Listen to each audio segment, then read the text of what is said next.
I was really into the film as a kid. I saw a picture of Max Schreck in a book on vampires when I was like 9, and I tracked down the VHS with the help of my mom. I was really obsessed with it. I loved Dracula as well, and Bela Lugosi, and the Francis Ford Coppola version, and Christopher Lee. But there was something about that haunting quality of Nosferatu, and the simple fairy tale of it, the enigma of Nosferatu, that was most attractive for me, Robert Eggers explained in an interview with Vanity Fair.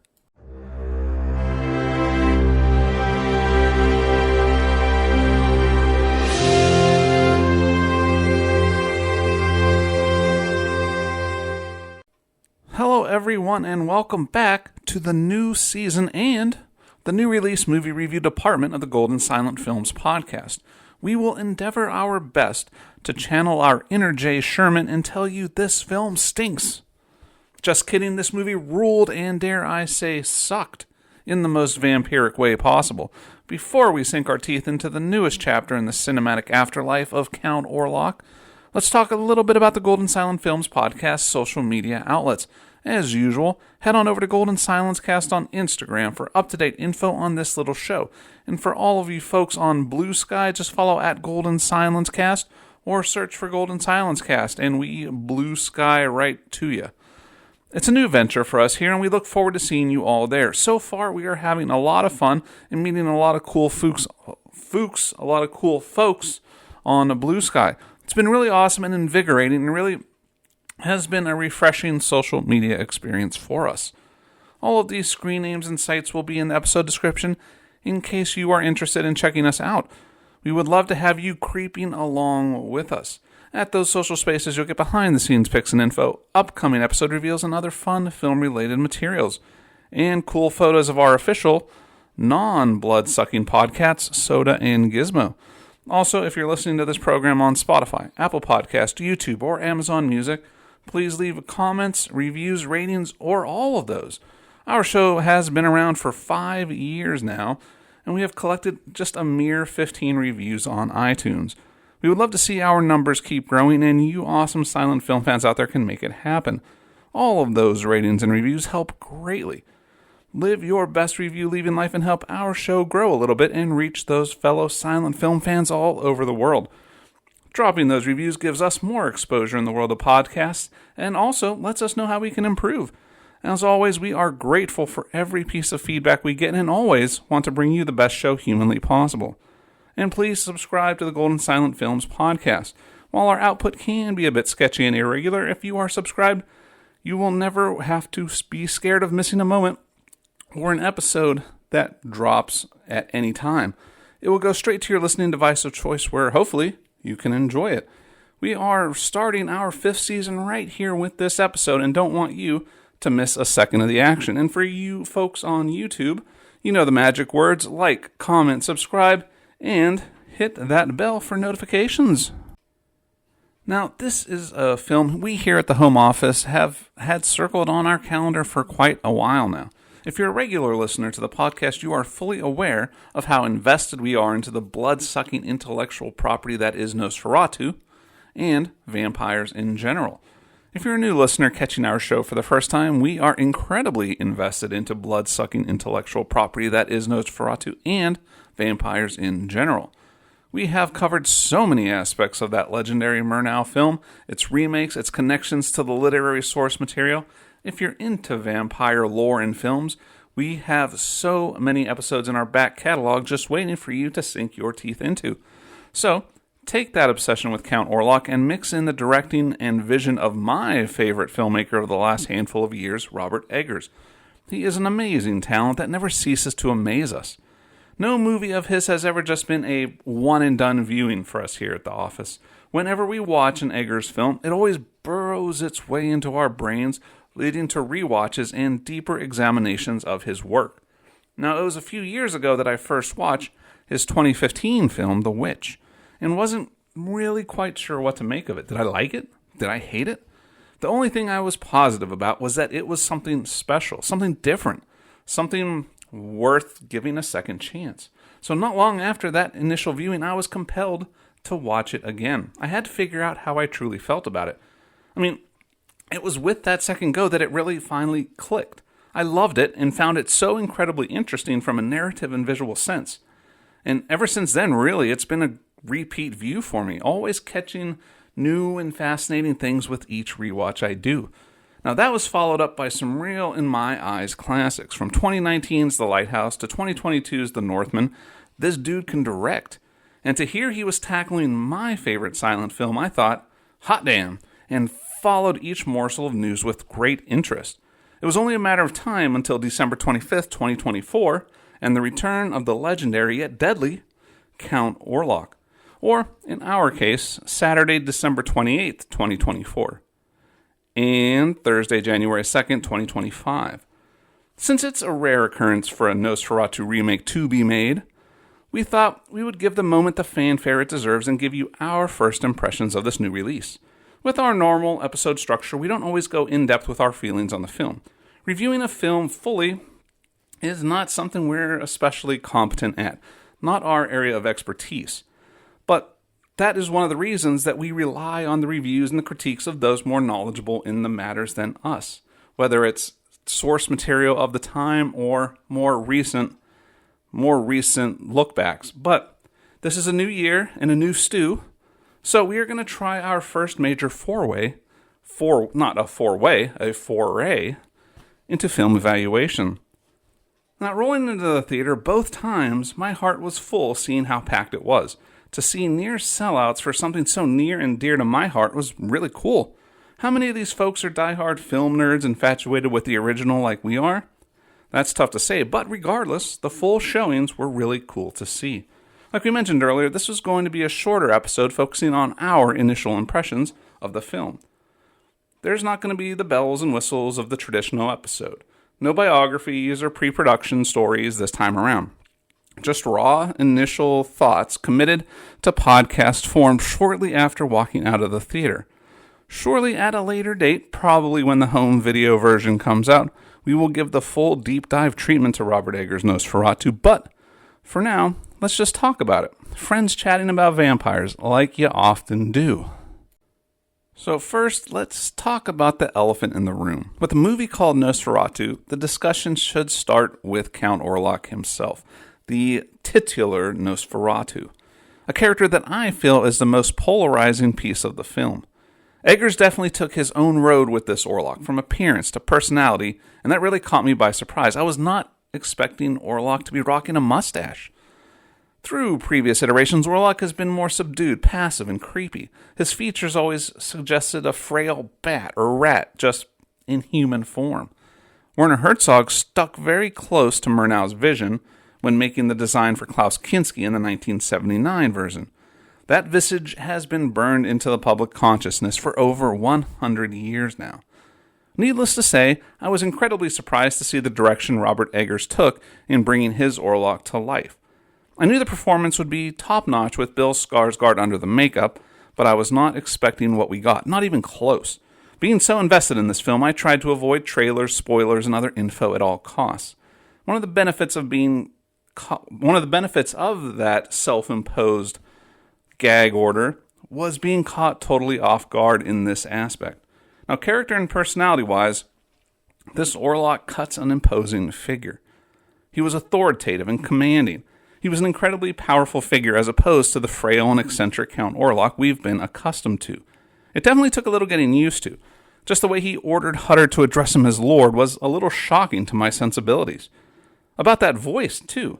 I haven't seen much in the way of interviews or behind-the-scenes content, but one clip I did find and found fascinating focused on Orlok's voice straight from the horse's mouth. Bill Skarsgård was talking about what went into that voice for Nosferatu. First, it was pretty wild, all of the work he put into bringing that voice to existence. From vocal exercises to body exercises and singing lessons, it all came together in an incredible way. I mean, he even played around with the use of microphones to achieve his character's dulcet tones. Now, another interesting thing he talked about was how that voice is his character. He's in shadow and darkness so much, but that unmistakable breathing and talking and accent is there. An audio representation when we don't fully have anything visual. So much of Orlok in most of the film is constructed in the viewer's mind, solely from what is heard. The power, the aggression, even the choice of words gives life, if you will, to the undead vampire. Vocally, I really dug what Skarsgård was putting out. In the internet world, I haven't seen so much debate surrounding a fictional character's voice and appearance since Tom Hardy's Bane was out and about trying to destroy Gotham City. Now, speaking of that strong internet discourse, let's talk about the visual aspects of Skarsgård's portrayal of the legendary Count. Visually, the differences between earlier iterations of Orlok and Eggers' version are incredibly striking as well. He has that, like I mentioned earlier, that superimposing figure as he stood there in the shadows. He looked like a guy to be feared. And we can't talk about this flick without talking about that mustache I mentioned earlier. That was totally not something I had on my Nosferatu bingo card going into this movie. In that interview with Variety, Eggers would explain, "So to try to make a more scary vampire than we've had in quite some time, I went back to the folklore. It's something that I like anyway, but that early folk vampire was written about by people who believed that vampires existed. There was going to be some good stuff there, and the vampire of folklore is a putrid, walking, undead corpse. And so the question then became, what does a dead Transylvanian nobleman look like?" Eggers continues, "That means this complex Hungarian costume with very long sleeves, strange high-heeled shoes, and a furry hat. It also means a mustache. No matter what, there's no way this guy can't have a mustache. Try to find a Transylvanian person who's of age who can grow a mustache that doesn't have a mustache. It's part of the culture. If you don't want to bother Googling, think Vlad the Impaler. Even Bram Stoker had the sense to give Dracula a mustache in the book." Now, back to the review. With all that being said, I can totally see what Eggers was going for. That doesn't make it any less jarring, though. But I can say the performance put in by Skarsgård was top-notch and went with the look expertly. From the heavy breathing to the thick Slavic accent, it was all there and really had me buying into these major conceptual changes. Skarsgård definitely played up the imposingness of his character in this movie, and he is up there with the likes of Doug Jones as folks who can really embody any character and literally disappear into a role, especially roles that involve the wild, unexpected, or supernatural. Like his brother before him in The Northman, Eggers can really make great films with the Skarsgård clan. While we're talking about those fantastic performances, let's talk about the legit star of the show, Lily-Rose Depp. Two things. First, I never knew Johnny Depp even had a daughter until this movie came out, let alone that she acted. Second, if she doesn't, at a bare minimum, get nominated for an Oscar, then something is wrong with the universe. The vampire gets the title card, but she gets the 5-star performance of the film. That second line should tell you all you need to know about how I felt about her performance as Ellen Hutter. The thing that struck out to me the most was the physicality she brought to the role. Her violent convulsions and creepily writhing body really added a terrifying and unsettling component to her performance. I also really enjoyed the fact that we got to spend so much time with Ellen. Sometimes her character can get the short end of the stick in portrayals, but this time, she really was the impetus for story movement, and Lily-Rose Depp put in a performance worthy of that responsibility. One of the best bits I loved about her performance was the scene she had with her husband, Thomas, played here by the superb Nicholas Hoult. It's about 3/4 into the film, and it's the emotional exchange between the two. The versatility that Depp shows here is wild. On top of the emotional outpouring and shifts, she contorts her body wildly. It's a real tour de force that puts her skill on full display. She is raw emotion personified in this role, and this scene is a perfect example. She switches from aggressive to demure, angry to apologetic, possessed to hypersexual. I can only imagine as an actress how tough such a scene would be to participate in. Now, Depp was certainly the most consistent in doing amazing stuff on the acting side of the ledger. The sheer emotional roller coaster Ellen lives through in this movie is always on display. One thing working in her favor is the expanded backstory her character gets. With more lore, Depp gets more opportunity to explore emotions not seen in previous iterations. Now, that additional lore and backstory really added another dimension to this film. The new backstory between Ellen and Orlok was a welcome addition that allowed Depp to really flesh out the character more so than previous versions on screen. Previously, at least cinematically, The Orlok-Ellen connection was minimal at best, non-existent at worst. Here, we really get to see the motivation for Orlok to claim Ellen outside of just being pretty. On the flip side, we see a fiercer and stronger Ellen willing to sacrifice herself for a good reason. Of course, with more lore and backstory comes a longer runtime, which to me was not really a problem at all.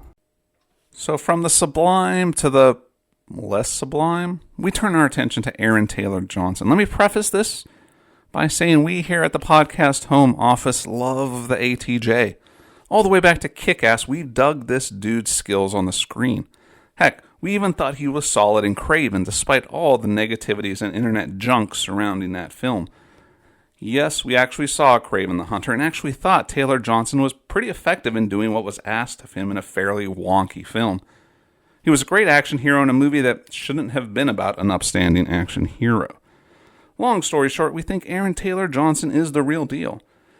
In Nosferatu, it's not that he was bad, he was just there. The quasi-weak spot in an otherwise sterling squad of thespians. Everyone in this flick was killing it, except really, I think, for ATJ. It was super cool that Friedrich Harding, everyone's favorite ship guy, got an expanded role in this movie. Much like Ellen Hutter, I was excited to see some sizable additions to the character's backstory and the role of Harding in general. I mean, it was all great stuff and gut-wrenching, and Taylor Johnson acted solidly, admirably, just not amazingly. A very workmanlike performance, if you will.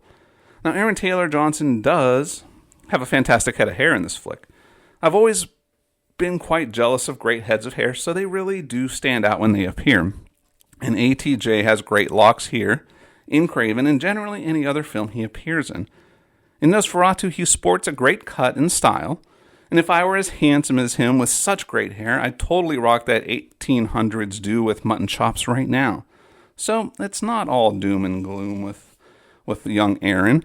Now, if you're listening to this, Aaron Taylor Johnson, please, please, please, don't think ill of us. We are still huge, huge fans of yours. Now, despite my feelings about his performance, the sub-story of Friedrich Harding and the family is a real journey from the happiest of highs to the most disturbing of lows. Robert Eggers pulls zero punches as you see the family suffer from some hellish events, culminating in a disturbing final act before flames wash it all away. Really hard stuff to watch at times, but it really adds to the depravity that Orlok's influence has wrought upon Visberg. Now, that group descent into madness is something Robert Eggers does so well. Pretty much every film he has made features some sort of slow onset of madness as folks slowly start to distrust those around them as events get wildly out of hand. I love this style of storytelling, and it is on full display in this cast of characters. Now, ATJ wasn't the only familiar face we were happy to see. It was the appearance of Ralph Ineson as Dr. Wilhelm Sievers that caught us off guard. As I mentioned earlier, we tried our best to avoid any trailers, spoilers, or casting decisions in an effort to go in this as blindly as possible and ready to just let the, sheer Nosferatu-ness wash over us. So, seeing him pop up with a big role was a real pleasant surprise. Now, Ineson is one of a handful of the Robert Eggers cast of characters, along with the likes of Willem Dafoe and Anya Taylor-Joy. It's always fun to see a director and cast that have such a solid rapport that they get back together for multiple films. Now, our first Robert Eggers cinematic experience was The Witch, in which Ineson played William, the patriarch of a witch-affected family. He was so freaking great in that movie, and his role in The Witch was an epic performance made all the better because of the gravitas his unmistakable voice conveys. That magic was also apparent in this film, his third role in a Robert Eggers picture. He's like a cozy, warm blanket of emotion and gravitas that comforts me as a movie viewer doing a review every time I see him on screen. Robert Eggers is a master of the slow burn, and this film is exactly that, a slow burn, just with a lot more blood. While some folks may feel the action could move at a brisker pace, I feel the film and Eggers' overall vision was exactly what was required in a Nosferatu film today. I definitely think the slow pace only enhances the moments of shock, violence, and terror. Personally, I am a super fan of the cinematic slow burn, so I may be a bit biased, but this instance of it especially rocked. Another thing about this iteration of our favorite vampire story was how incredibly sexual it was. Not just that it was sexual, but it was aggressively and animalistically so. The basic story of Dracula, and really vampires in general, is inherently sexual. The biting and penetration, the non-consensual assault, the exchanging of fluids. The sexuality of the Dracula narrative is often downplayed, disguised, or ignored, when it is actually, in my eyes, the centerpiece of the story. Eggers seems to realize that and really leans into it, and that narrative choice really adds to the visceral nature of this movie. Now, thinking back on it and having seen the movie a second time, I can say it's a very sexual film without much actual sex. In the film, Eggers is really great at creating a sense of intimacy and sexuality through the images. The way the actors and actresses act and perform, combined with lighting and shadow, really create an atmosphere of sexual tension. I felt as though I was often watching something naughty, when in reality, my mind was painting the picture and creating those sensations. Orlok and his blood-sucking often serve as a stand-in for sexual violation. The undulating quasi-intercourse the vampire had as he drank from Thomas Hutter early on in the film is truly a sight, a perfect example of the sexual subtext in this movie that it was full of. You really felt that violation several times throughout the film, perhaps more than any other iteration of the cinematic count.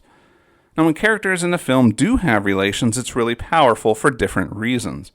In the movie, you feel that violation. You feel the various assaults deep in your gut. It's not sexy, pornographic, or salacious sex either. Like I said, it's animalistic, it's aggressive, and Eggers doesn't shy away from it. And watching that final plan of Ellen and Professor Albin Eberhard von Franz, played by Willem Dafoe, come to fruition on that third night was hard. The sacrifice of the pure Ellen to the predatory Nosferatu was dealt with head on. Werner Herzog pushed that final envelope a little, but Eggers put that attack front and center, the audience unable to look away and forced to confront the monster directly. And the final visual, in a movie full of incredible visuals, really hammers home the fact that a horrific act has just occurred. Seeing Ellen's dead body and bloody body in a highly sexual pose with the nasty, decaying corpse of Orlok heaped upon her really sears the violation into the viewer's mind. Well, mine at least. And it's an image that will likely be rattling around the old noggin for a while. As much as I love this film, I am still legally obligated to nitpick a little. One of my favorite bits from the 1922 version was Orlok preparing his coffins for transport and seeing their journey aboard the Empusa. I was really looking forward to seeing Eggers' take on this bit, but alas, it wasn't meant to be. In fact, we don't get to see much, if any, of the build-up to the coffins being loaded on the ship. Speaking of the Empusa, let's take a quick look at that quick cruise from hell. In a bit of shameless self-promotion, we have a whole episode dedicated to showering love over that last voyage of the Empusa, so check it out and see how Murnau's Orlokian boat ride compares to Stoker's literary source material.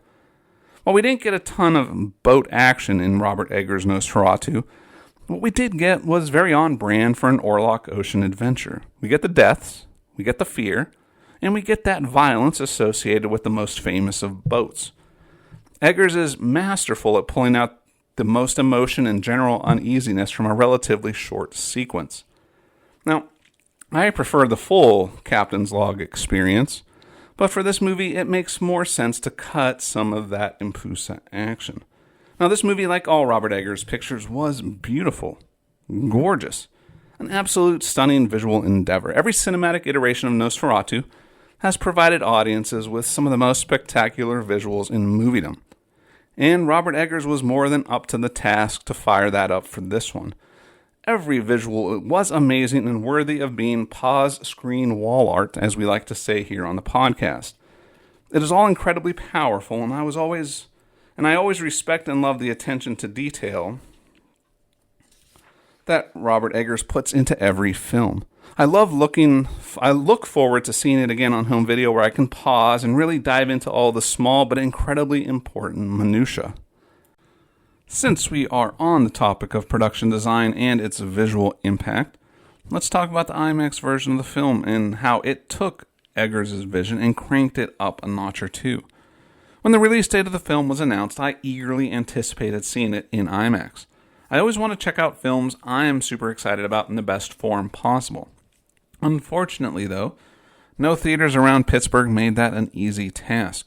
I ended up seeing it with a good friend of mine at the AMC Theater at the Waterfront. Now, a shout out to my buddy Jason for braving that 10 p.m. showing with me. He is a great guy to catch a movie with. On top of being an incredibly great guy, he's an incredibly creative and talented filmmaker and author, amongst many other things, who brings a very astute eye to film. Now, he actually has a review out of Nosferatu now on his YouTube channel, which you can find at Styles Clash for Life. He brings a lot of great insight and is a film reviewer I respect a lot. Now, if you want to check it out, I will put a link to his channel and review in this episode's description. Now, the fact that we were relegated to only having a single 10 p.m. IMAX screening was a whole thing in and of itself. There were no normal showtimes for the IMAX edition. Mufasa was apparently the main IMAX film. Us horror fans were stuck having to literally be creatures of the night. The IMAX experience was phenomenal. It was worth it. If you can swing it, it is the best way to see an already amazing movie. It was really cool to see what is essentially a period piece in gothic romance on the same screen that usually houses tentpole Marvel movies, sci-fi epics, and other larger-than-life film events. From visuals to sound, Nosferatu really got the most out of being on literally the biggest screen. Now, the picture was crisp, clean, and huge, and the sound was out of this world. It really allowed me to be fully immersed in the universe. I was so immersed in it that I actually got caught by a few of the jump scares, even though I had already seen the film before and knew what was going to happen.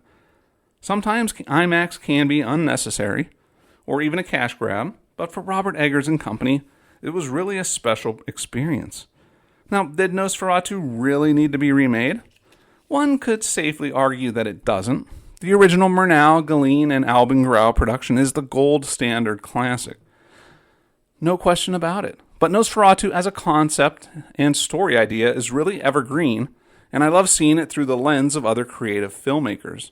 Now, art's a living, breathing thing.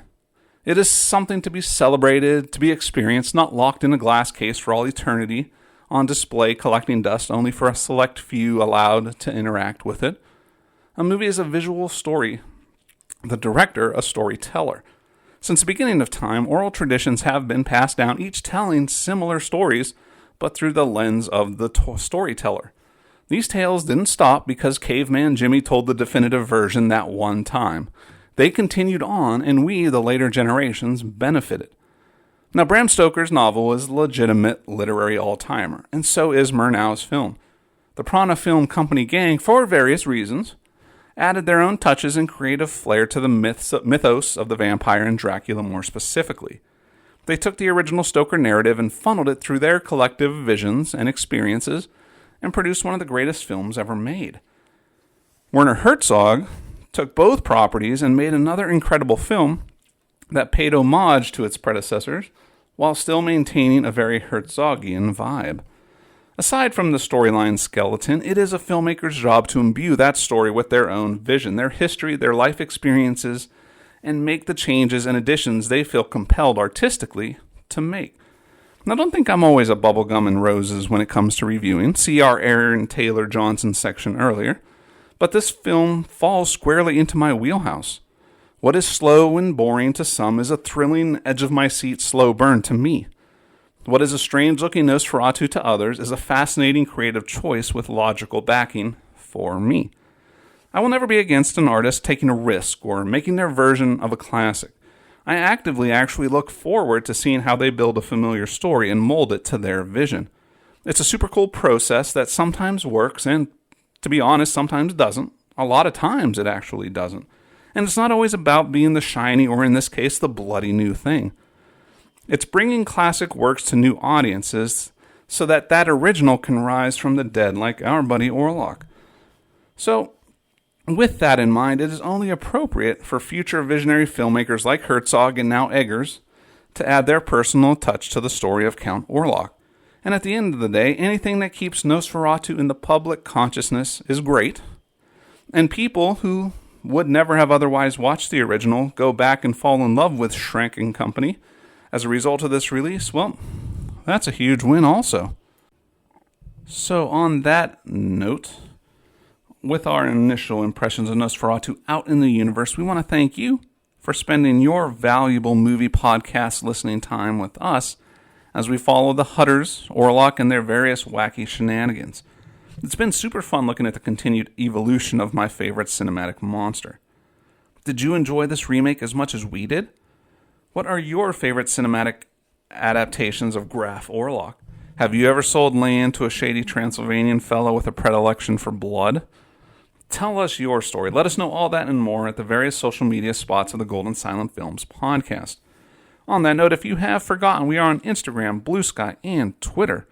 Let us know what you think of this episode. What silent and silent-related movies, past or present, do you want us to look at next? Our world of silent movie knowledge and experience is constantly expanding, and we always need your input for future episodes here in Season 5 and beyond. You can always find us at Golden Silence Cast on Instagram, at Golden Silence 1 on Twitter, and at Golden Silence Cast now on Blue Sky. And again, if you listen to the show on Apple Podcasts, Spotify, Amazon Music, or any other podcast outlet that allows it, subscribe, rate, review. If you're watching on YouTube, like, subscribe, comment. It does a lot for our visibility, and we love hearing your thoughts and ideas. We really, really appreciate all of your incredible support, and seeing how much you folks are listening only makes us want to make bigger, better, and more epic episodes. And with all that being said, thank you to all of you fine listeners for all of your fine listening. And don't forget, the silents are golden, and the talkies, they're just a fad. And long live Nosferatu.